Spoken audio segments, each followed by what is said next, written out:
Бүгін кемде.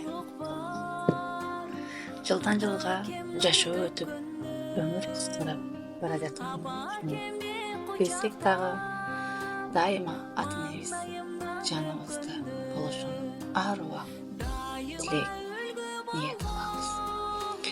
Бизди апама көңөр багып өстүрдүңөр. Чоңойтуп үлгүлүү кылдыңар. Канчалаган биздин кылык-жулуктарыбызга чыдадыңар. Мыкты инсан болуп, татыктуу тарбия бергенге аракет кылып чоңойттук. Ошондой болсо да, бизди баарынан башкача жүрөгүңөрдөн жакшы көрөсүңөр.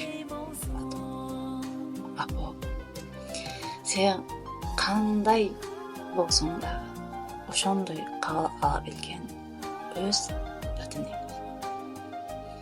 Өз ата энеңдин ордун эч ким баса